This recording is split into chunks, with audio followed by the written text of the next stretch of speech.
दोस्तों, एक समय की बात है। एक बार एक प्रोफेसर क्लासरूम में प्रवेश करता है और सभी विद्यार्थियों से कहता है, बच्चों, आज आप लोगों का सरप्राइज टेस्ट है। सरप्राइज टेस्ट के बारे में सुनकर सभी बच्चे डर जाते हैं। फिर प्रोफेसर ने सभी बच्चों के डेस्क पर क्वेश्चन पेपर को उल्टा करके रख दिया और सभी बच्चों से कहा, जब तक मैं ना कहूं कोई भी क्वेश्चन नहीं देखेगा। सभी बच्चों ने ऐसा ही किया। सभी बच्चों के डेस्क पर क्वेश्चन पेपर रखने के बाद प्रोफेसर ने कहा, ठीक है बच्चों, अब आपका सरप्राइज टेस्ट शुरू होता है। अब आप क्वेश्चन देख सकते हैं। जब सभी बच्चों ने अपना अपना क्वेश्चन पेपर देखा तो सब हैरान हो गए, क्योंकि वहां कोई क्वेश्चन नहीं था। क्वेश्चन पेपर के बीचों बीच बस एक छोटा सा काला बिंदु था।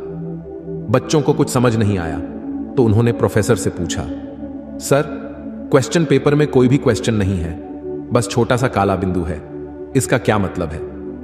तब प्रोफेसर ने मुस्कुराकर कहा, बच्चों, यही आपका सरप्राइज टेस्ट है।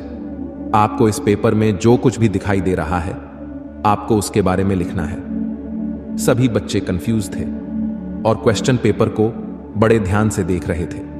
उन्हें समझ ही नहीं आ रहा था कि क्या लिखें, लेकिन फिर भी सभी बच्चों ने अपने अपने नजरिए से उन्हें जो कुछ भी दिखाई दिया, उन्होंने उसे आंसर शीट पर लिख दिया।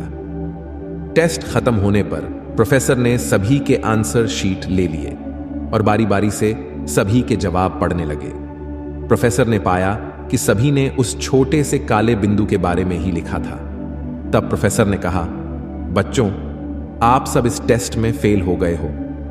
यह सुनकर सभी बच्चे हैरान हो गए और बड़े आश्चर्य से प्रोफेसर की तरफ देखने लगे। फिर प्रोफेसर ने कहा, क्योंकि बच्चों, यह एक पॉजिटिव थिंकिंग का टेस्ट था। आप सभी लोगों के पास एक बड़ा सा पेपर था जिसके बीचों बीच एक बहुत ही छोटा सा काला बिंदु था।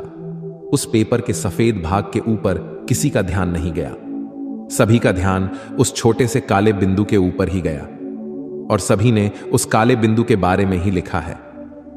बच्चों, ठीक यही चीज हम अपने जीवन में भी करते हैं। हमारा जीवन भी इस सरप्राइज टेस्ट के कागज की तरह है, जिसमें हमारा फोकस केवल उस छोटे से काले बिंदु पर, अर्थात जीवन के परेशानियों और असफलताओं पर ही होता है।